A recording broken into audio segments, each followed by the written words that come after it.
Commander Jane Harper took a deep breath as she stepped onto the raised platform. The Galactic Council chamber stretched before her in a perfect circle, with tiered seating rising high into the darkness.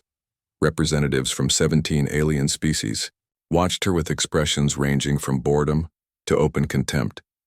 After 5 decades of being treated as second-class citizens in the interstellar community, today would mark a turning point for humanity.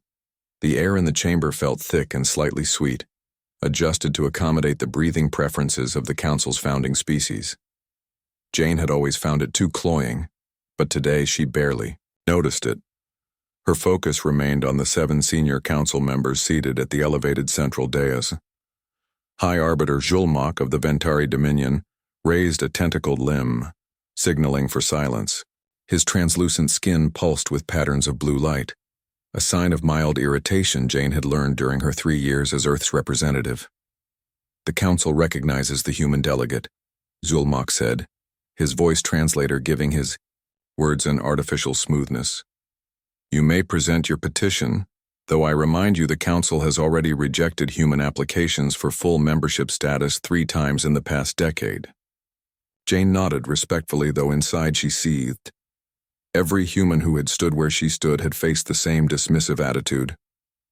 "Honorable Council members," she began, her voice steady despite her anger, "I come before you not with a petition, but with an announcement.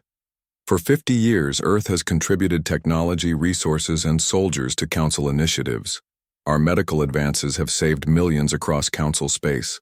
Our soldiers have died defending your borders, yet we remain second-class citizens, denied equal trade rights and fair representation." A murmur rippled through the chamber. The reptilian saurians shifted uncomfortably in their heated seats, while the crystalline lithos chimed softly to one another in their musical language.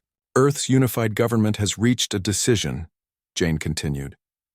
"As of today, we withdraw from all Council treaties and agreements.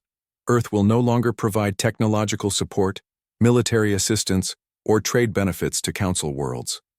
The murmur grew to a roar. Several delegates rose from their seats shouting objections that their translators couldn't keep up with. Jane stood firm, waiting for the noise to subside.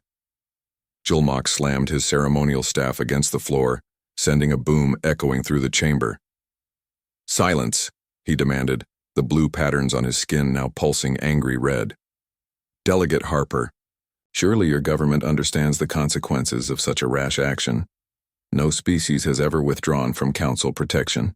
The dangers of isolation are risks we're willing to accept," Jane interrupted, breaking protocol deliberately. "We've weighed the consequences carefully. Earth no longer needs the Council's protection, and we're tired of providing support without receiving equal treatment in return." The Altarian delegate, a being of pure energy contained within an environmental suit, floated forward.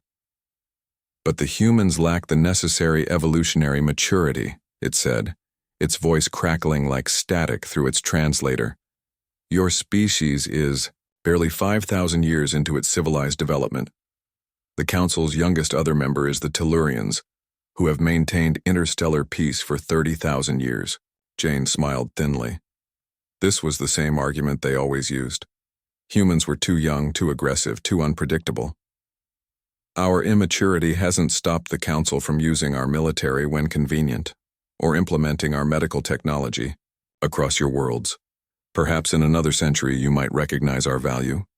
She turned and walked toward the exit, ignoring the growing chaos behind her. Lieutenant Greg Daniels, her tactical officer, fell into step beside her. His face showed concern. "They're not taking it well," he said quietly as they entered the transport tube that would take them back to their ship. "We didn't expect them to," Jane replied. "But years of diplomacy have gotten us nowhere. It's time for a new approach." The tube shot them upward, toward the docking level where their ship waited. Greg still looked troubled. "What about our people? Living on Council worlds? The colonies on Proxima B, the research stations?" "All human citizens have been given 3 months to return to Earth space if they choose," Jane said. "Those who stay will be considered independent from Earth government protection, as they've been informed. When they reach their ship, the Earth vessel Defiant, Jane found a message waiting from President Alan Crawford. She took it in her private quarters, activating the secure communication channel. Crawford's weathered face appeared on the screen. At 73, he had seen Earth go from a newcomer in galactic politics to a significant power that was still denied its rightful place. "Is it done?" he asked without preamble. "Yes, Mr. President. I've delivered our withdrawal notice." They reacted exactly as we predicted. Crawford nodded, his expression grim. "The final council ships are being escorted from Earth orbit as we speak. All technology sharing programs have been suspended. Our military is on standby in case any council species decides to respond unwisely." Jane felt the weight of the moment. What they had done today would change human history forever. "Do you think they'll realize what they've lost?" she asked. "Eventually," Crawford said. "The question is whether it will be too late by then. For 50 years they've relied on our innovation while treating us like children. Let's see how they manage without us." After ending the call, Jane stood at the observation window watching the massive council station grow smaller as the Defiant pulled away. The station was a marvel of engineering, an artificial world housing millions from across the galaxy. Humans had contributed to its construction and maintenance for decades. Elsewhere across council space, human peacekeepers were boarding transports, returning home. Human medical staff were handing over their duties to often less qualified replacements. Human engineers were shutting down systems they had maintained for years. Greg joined her at the window, handing her a data tablet. Updated reports from across council space. Most human withdrawals are proceeding smoothly, but there's resistance at the Cygnus medical facility. The Rylaxians don't want our doctors to leave. They're in the middle of treating a viral outbreak. Jane reviewed the report with a frown. The Rylaxians voted against our membership 3 times. They've made their choice. As their ship entered FTL, leaving council space behind, Jane wondered how long it would take before the consequences of today's decision would be felt. She had warned the council, just as every human representative had warned them before. Now they would learn what humanity's absence truly meant. No one, not even Lieutenant Daniels, who had cautioned about potential fallout, anticipated how quickly the galaxy would feel Earth's absence. 6 months passed since Earth withdrew from the Galactic Council. The initial shock had faded, replaced by the first real consequences of humanity's absence. Sam Bennett pulled his worn jacket tighter around his shoulders as he walked through the crowded marketplace on Proxima B. The mining colony had once been a thriving hub of commerce, with regular shipments from Earth keeping the economy stable. Now the shelves in many shops stood half empty. Sam had chosen to stay when most humans returned to Earth space. His trading business had been profitable for 15 years, and he had friends among the local Altarians. Now he wondered if he had made a mistake. "Sam, wait!" a voice called out behind him. Sam turned to see Kelna, an Altarian trader he had known for years. Her bluish skin looked paler than usual, the gill-like structures on her neck fluttering with distress. "Have you heard?" Kelna asked, her translator making her voice sound slightly mechanical. "The Krell have moved warships to our outer system. They claim they're protecting trade routes, but everyone knows they want our tritium mines." Sam felt his stomach tighten. The Krell Imperium had always been aggressive, but the Council's unified defense force, largely staffed by human officers and soldiers, had kept them in check. Now that force was gone. "What is the Council doing about it?" Sam asked, already suspecting the answer. Kelna's upper eyelids closed in the Altarian expression of despair. "They have sent diplomatic messages. Nothing more. Without human ships, they say they cannot spare the vessels to confront the Krell directly." As they talked, a loud alarm began to sound throughout the colony. Emergency lights flashed along the walkways. Sam hadn't heard that alarm in years, not since the meteor shower that had threatened the colony's dome. "What now?" he muttered, pulling out his communication device. The colony administrator's voice came through public channels. "Attention all citizens. Medical emergency level 1 has been declared. The treatment for blue-scale disease has failed in sectors 3 through 7. All Rylaxians should report to emergency medical stations immediately." Kelna gasped. "My cousin's children live in Sector 3. Sam knew what this meant. Blue scale was a disease that affected several reptilian species, including the Rylaxians. Before Earth's withdrawal, human pharmaceutical companies had supplied the vaccines and treatments that kept it under control. Those supplies were now running out. "I need to go," Kelna said, her voice shaking. "My family." "Go," Sam urged. "Be careful." As Kelna hurried away, Sam made his way to the communications center. The large space, usually busy with traders making deals and sending messages across the galaxy, was oddly quiet. The main screen showed news feeds from across Council space. On one screen, a Ventari reporter stood before a damaged space station. "The shields failed completely during the solar flare," the reporter was saying. "Without human engineers to maintain the systems, station authorities were unable to repair the degraded shield harmonics. 17 dead, hundreds injured." Another screen showed footage of Council ships facing off against a Krell battle group near the Altarian border. The Council vessels looked oddly vulnerable. Sam realized why after a moment. The advanced shield technology designed by Earth engineers was missing. Those ships had been retrofitted with older defensive systems. As Sam watched the unfolding chaos, his private communicator buzzed. The message was from his old friend Jack Miller, now back on Earth. "Thought you'd want to know," Jack's message read.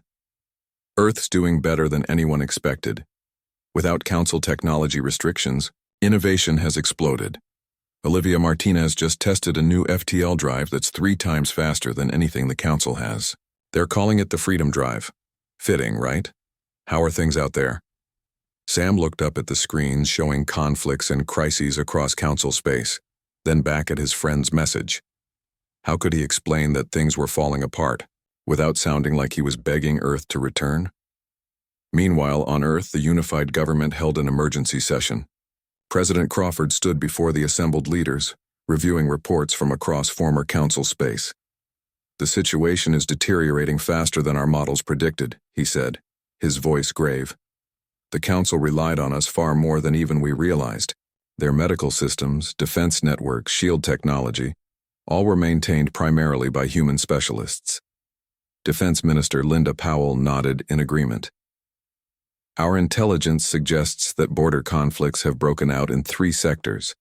The Krell are testing Council defenses, finding them weaker without human military support." "And what about the distress calls?" asked a representative from the European zone. "We've received over 50 official requests for humanitarian aid in the past week alone." Crawford's expression hardened. "We've been clear about our position. No aid will be provided unless the Council agrees to our terms for full and equal membership." "And have they?" the representative pressed. "They're considering it," Crawford replied. "Their arrogance is fading as reality sets in. But they haven't formally agreed yet." Engineer Olivia Martinez was the next to speak. She had been invited to present her revolutionary FTL drive to the government. At 32, she was one of Earth's brightest minds, previously held back by Council restrictions on technological development. "The Freedom Drive testing exceeded all expectations," she reported, barely containing her excitement. "Without Council regulations limiting our research, we've made more progress in 6 months than in the previous 10 years. "What about military applications?" Powell asked. Martinez smiled. "A ship equipped with this drive could reach any point in Council space in less than half the time of their fastest vessels. If we were to mount weapons on such ships..." She didn't need to finish the thought. Everyone understood the implication. Earth now possessed a military advantage that the Council couldn't match. As the meeting continued, a junior aide entered and handed Crawford an urgent message. The president read it, his expression giving nothing away. "It seems," he said slowly, "that we've just received our first official surrender. The Altarian Federation is offering exclusive mining rights and a permanent seat on their ruling council, in exchange for immediate military protection against the Krell." A murmur ran through the room. "Are we considering it?" someone asked. Crawford looked around the room. "This is exactly what we expected. The Council is beginning to fracture. Individual species are reaching out directly to Earth, bypassing Council authority. Soon we won't need the Council at all." As night fell across Earth's capital, lights burned late in government buildings. Plans were drawn up, strategies discussed. Earth had left the Council behind. and now the council was falling apart without them. Across the stars, the chaos was just beginning. 2 years after Earth's withdrawal, the galaxy looked very different. What began as small cracks in the council's unity had grown into deep fractures. The carefully maintained balance of power that had lasted for centuries was now completely broken. Eric Summers sat alone in the human embassy on Elysium Prime, the council's capital world. As the last official human representative in council space, he found himself in an increasingly awkward position. The embassy, once bustling with diplomatic staff, now housed only Eric and a handful of assistants who had chosen to remain. His communications screen lit up with another incoming call. It was the 5th one today. Eric sighed and accepted the transmission. The scaly face of Ambassador Kreltok appeared, his reptilian features tight with stress. "Diplomat Summers," the Kreltok began without greeting. "The situation at the Proxima shipyards has become critical. The Krell attack was unexpected and overwhelming. Our defensive systems failed almost immediately without your people's maintenance protocols." Eric kept his face neutral, though inside he felt a mix of vindication and sadness. "I'm sorry to hear that, Ambassador. What would you like me to relay to Earth?" "We need human military support immediately," Kreltok said, his voice growing desperate. "The Council will grant full membership status to Earth, equal trade rights. Everything your government demanded 2 years ago. I'll pass your message along," Eric replied calmly. "But you should know that Earth has moved on. We've built something new, the Solar Alliance. Many former Council associates have already joined us." The ambassador's eyes widened. "An alternative to the Council? That is impossible."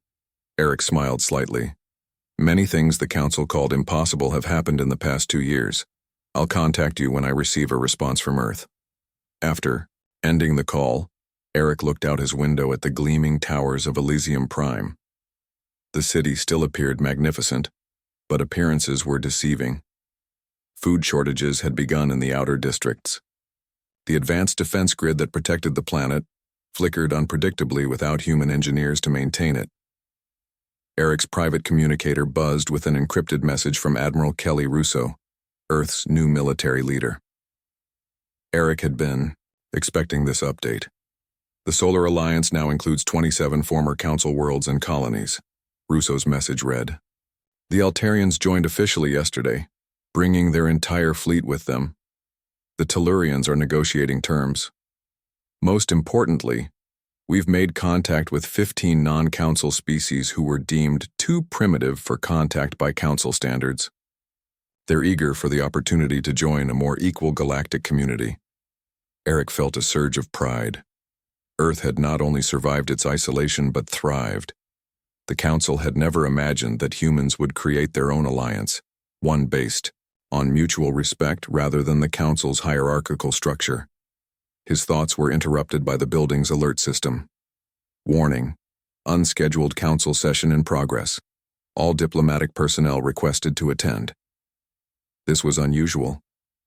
The Council rarely called emergency sessions, preferring to maintain the appearance of calm and order. Eric hurried to the Grand Council chamber, the same room where Commander Harper had announced Earth's withdrawal 2 years earlier. When he arrived, he found the chamber in disarray. Many seats stood empty. Some Council members appeared via hologram, rather than in person, their homeworlds now too dangerous or chaotic for them to leave. High Arbiter Zulmak looked diminished, his once vibrant skin now pale and his tentacles moving sluggishly. He acknowledged Eric with a nod as the human took his observer seat. "This Council session will address the Proxima incident," Zulmak announced, his voice lacking its former authority.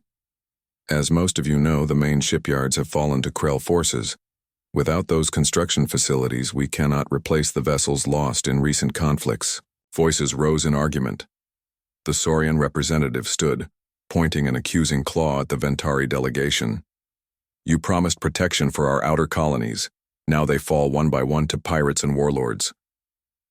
"We lack the resources," a Ventari official replied wearily. "When the humans left, always blame the humans," the Saurian interrupted. Perhaps if we had treated them as equals from the beginning, we would not face this collapse. Eric watched the argument escalate. The Council, once a model of galactic cooperation, was falling apart before his eyes. Species that had cooperated for centuries now turned on each other, blaming one another for their shared predicament. As the session descended into chaos, Eric slipped out. He had seen enough. His report to Earth would be clear. The Council was no longer functioning as a governing body. The power vacuum was growing.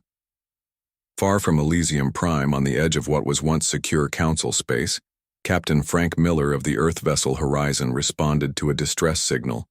Since joining the Solar Alliance patrol fleet, his ship had encountered many desperate situations, but this one seemed particularly urgent. "Visual confirmation of the vessel, sir," his sensor officer reported. "It's a Rylaxian passenger ship, life support failing. Reading over 300 civilians aboard, including many children." Frank frowned. The Rylaxians had been particularly dismissive of humans during their time in the Council. They had voted against Earth's membership multiple times. Now they needed human help. "Bring us alongside," he ordered. "Prepare medical teams and emergency supplies." His communications officer looked up in surprise. "Sir, we don't have orders to provide aid to Council species." Frank's expression hardened. "They're children and civilians. Alliance or Council doesn't matter. We help." As the Horizon moved to assist the stricken vessel, Frank didn't know that his decision would spark an intense debate back on Earth. The refugee crisis was growing as more Council worlds fell to conflict or economic collapse. Earth's policy of isolation was being tested by humanitarian concerns. Meanwhile, in the darkest region of former Council space, something ancient stirred. The quantum prison that had contained the Void Heralds for millennia required constant monitoring and energy. That monitoring had faltered as the Council fractured. Lieutenant Lisa Parker, commanding a small Alliance outpost on the edge of known space, was the first to detect the anomaly. Her sensors picked up an energy signature unlike anything recorded in human or Council databases. "Send an emergency transmission to Alliance Command," she ordered her communications officer. "Priority Alpha. Message begins. Unknown energy signature detected at coordinates 227 Mark 994. Signature matches partial records of Void Herald containment breach from Council historical archives. Request immediate reinforcement and instructions. Parker out." As her message raced across space toward Earth, Lisa watched the strange energy readings grow stronger. The history files she had accessed mentioned the Void Heralds only briefly, a species so dangerous that the early Council had united specifically to contain them. Now, with the Council in collapse, one of the greatest threats the galaxy had ever known was awakening, and humanity, having left the Council behind, would soon face a test far greater than they had anticipated. On Earth, President Crawford and the Alliance leadership met to discuss the growing refugee crisis, unaware that a much deadlier threat was emerging from the chaos they had helped create. 5 years into Earth's independence from the Galactic Council, Captain Frank Miller stood in the cargo bay of his ship, the Horizon. Before him stood 30 alien children, Rylaxians, Ventari, and even a few Krell young. All were thin, their eyes showing the same fear regardless of species. They had been rescued from a damaged refugee transport that had been drifting for weeks. "How many more ships are out there?" Frank asked his first officer, Susan Lane. "Intelligence suggests at least 50 major refugee vessels, sir," she replied quietly. "Millions of civilians fleeing the fighting. This is just the beginning." Frank watched as his medical team distributed food and water to the children. Earth's official policy remained clear: no interference in former Council space, except to protect Alliance interests.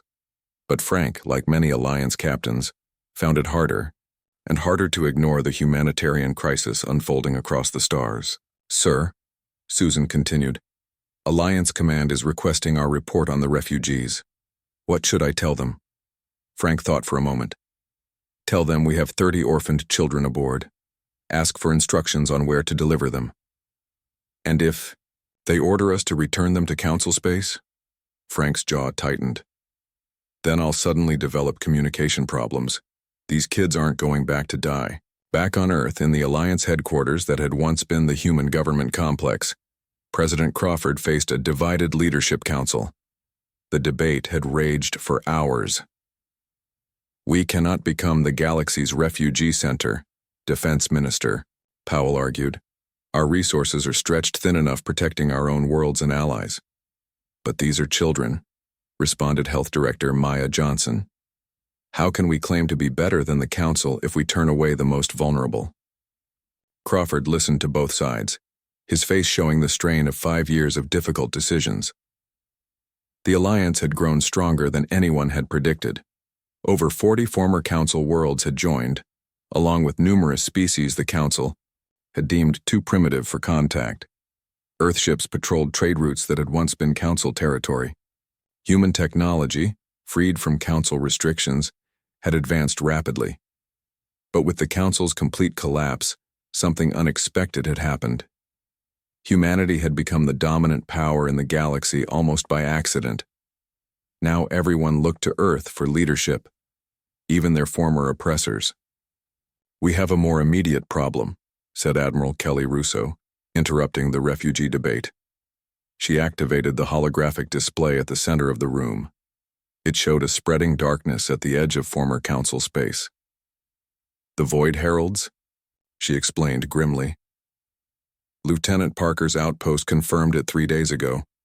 The ancient enemy the Council united to contain thousands of years ago has broken free.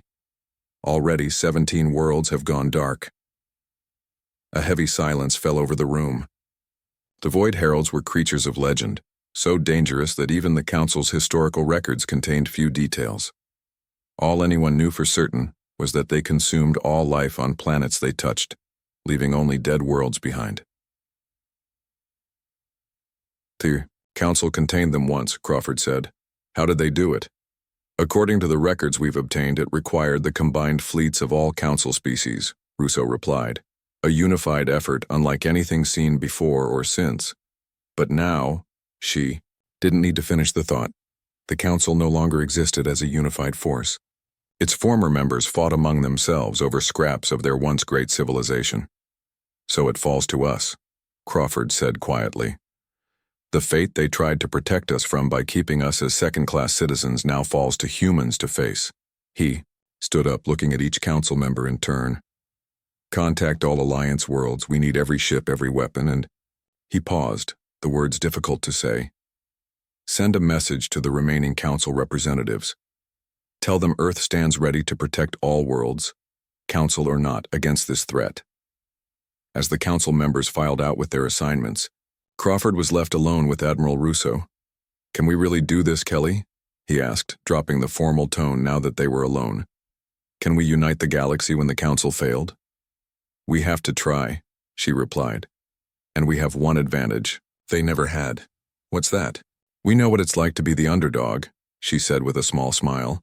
"Humans have always been good at beating impossible odds."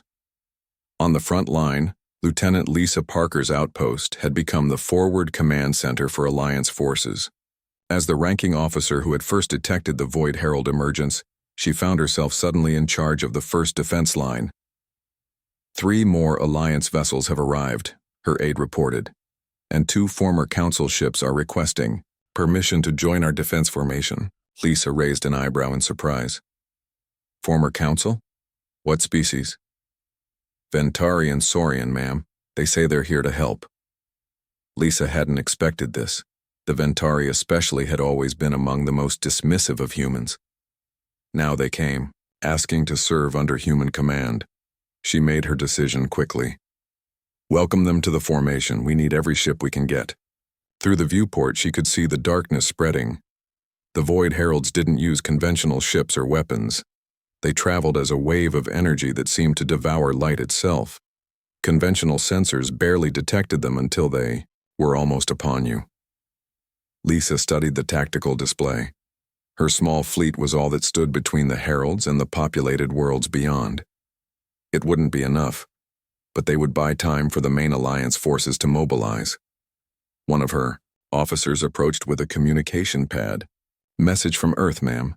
President Crawford has authorized protocol firebreak." Lisa's eyes widened. Protocol Firebreak was the deployment of Earth's most advanced weapons, including the new antimatter bombs that Engineer Martinez had developed. They had never been tested in actual combat. "Acknowledge the order," Lisa said, "and inform all ships to prepare for combat positions. We hold this line as long as we can." As her crew rushed to their stations, Lisa stared out at the approaching darkness. In the 5 years since Earth left the Council behind, humans had built something new from the chaos, the Solar Alliance, a union of equals unlike the hierarchical Council. Now that creation faced its first true test. Aboard the refugee vessel that now traveled under the Horizon's protection, a young Rylaxian child looked up at Captain Frank Miller with large, frightened eyes. "Are we going to be safe now?" she asked through her translator. Frank knelt down to her level. "Yes," he said firmly. "Humans take care of their own, and now that includes you." As the ship accelerated toward Earth space, Frank didn't know if he was making a promise he could keep. The darkness was spreading, and the greatest battle in human history was about to begin. 10 years had passed since Earth left the Council behind. The galaxy had transformed in ways no one could have predicted. Admiral Kate Winters stood on the observation deck of the Alliance flagship Endeavour, watching as ships from dozens of species moved in perfect formation around the rebuilt Elysium Prime space station. The final battle against the Void Heralds had lasted 3 terrible years. Countless lives were lost, worlds devastated. But in the end, humanity had led a united force to victory. The ancient enemy was contained once more, this time in a prison designed by human engineers, stronger and more secure than the one the Council had built millennia ago. "Admiral," her aide said, approaching with a datapad, "the delegates are assembled in the Grand Chamber. They're ready for the signing ceremony." Kate nodded, straightening her formal uniform. Today marked the official signing of the Galactic Concordat, a new interstellar agreement that would replace the old Council system. Unlike its predecessor, the Concordat guaranteed equal rights and representation for all sentient species, regardless of technological development or evolutionary age. "Has President Crawford arrived?" she asked. "Yes, ma'am. His shuttle docked 20 minutes ago. He's waiting for you at the entrance to the chamber." Kate made her way through the station, noting how different it looked from the last time she had visited as a young officer. The old Council symbols had been replaced with the emblem of the Solar Alliance, a stylized sun with planets of different colors representing unity and diversity. President Crawford, now in his 80s with white hair and a lined face, stood tall as she approached. Despite his age, his eyes remained sharp and clear. "Ready for this, Admiral?" he asked with a small smile. "As ready as anyone can be when making history," she replied. "I still can't believe we're here. 10 years ago, we were second-class citizens. In this very station." Crawford nodded, his expression thoughtful. "And now the galaxy looks to us for leadership, not because we demanded it, but because we earned it." Together they entered the Grand Chamber. Representatives from over 200 worlds filled the circular space. Some species Kate recognized from the old Council days. Others were newcomers, civilizations that had been deemed too primitive for contact under the old regime. At the center of the chamber stood a simple table with the Concordat document ready for signing. And there, watching from a special observation area, were the remaining Council elders, including a humbled Julmok. The former High Arbiter's once vibrant skin was now pale and wrinkled with age. He leaned heavily on a staff as he watched the proceedings. President Crawford took his position at the podium. The chamber fell silent. 10 years ago, he began, his voice strong despite his years. Earth made a difficult choice. We left behind a system that refused to see our worth. We did not know then what consequences would follow. We did not know that our departure would trigger the Council's collapse or unleash ancient threats back into our galaxy. He paused, looking around the room. But from that chaos we have built something better. When the Void Heralds threatened all life, species that once looked down on humans as primitives fought beside us as equals. Together, we proved that unity does not require uniformity, That respect need not be based on age or history, but on actions and integrity. One by one, representatives came forward to sign the Concordat. Kate watched as former enemies became allies under the new system. The Krell Imperial leader signed just after the Altarian Prime Minister, two species that had been at war before the Alliance brought peace. When all signatures were complete, Crawford invited Zulmok to speak. A murmur of surprise ran through the chamber. The old Ventari made his way slowly to the podium, his once powerful form now frail. "I speak not as the voice of the council," Zulmok said, his translator giving his words the same artificial smoothness Kate remembered from years ago. That voice has fallen silent. I speak instead as one who has lived long enough to learn from his mistakes. The chamber was completely still now, all attention on the former leader. "We believed our age made us wise," he continued. "We thought our long history gave us the right to judge younger species. The humans proved us wrong. They showed us that wisdom comes not from years, but from how one faces challenges." After the ceremony, Kate found a quiet moment to speak with Commander Paul Martinez, a young officer who had fought with distinction against the Void Heralds. He was the son of engineer Olivia Martinez, whose innovations had helped give humanity its technological edge. "You should have seen your mother's face when the Ventari engineers asked her to explain how the quantum containment field works," Kate told him with a smile. "After years of being told humans weren't ready for advanced physics," Paul laughed. "Mom said she was tempted to use really small words and ask if they were following along." His expression grew more serious. "Do you think it will last, Admiral? This new alliance?" Kate looked out at the stars visible through the viewport. "I think it has a better chance than the Council did. They built their system on hierarchy and control. We've built ours on respect and cooperation." She paused. "Plus, we have better weapons if anyone gets any ideas." In Earth's orbital command, Center Commander Jane Harper, her hair now gray, her face lined with the years, stood before a group of new cadets. Though retired from active duty, she still taught at the Alliance Academy. "The most important lesson from the last 10 years," she told the young officers, "isn't about technology or military strategy.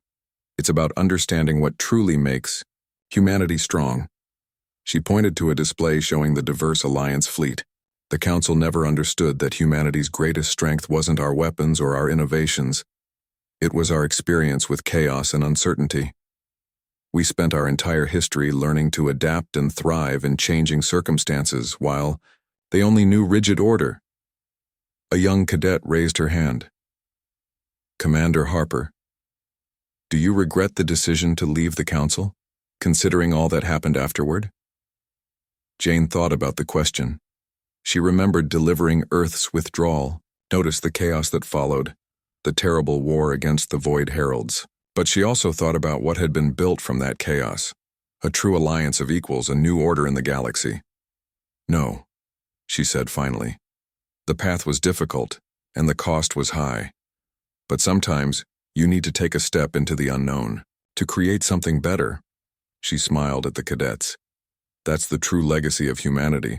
We aren't afraid to embrace chaos when necessary, because we know that from chaos comes creation." As the Concordat celebration continued across Alliance space, ships from 100 worlds flew together in formation, a symbol of the new era. Earth had indeed left the Council behind, and from the resulting chaos, forged something better.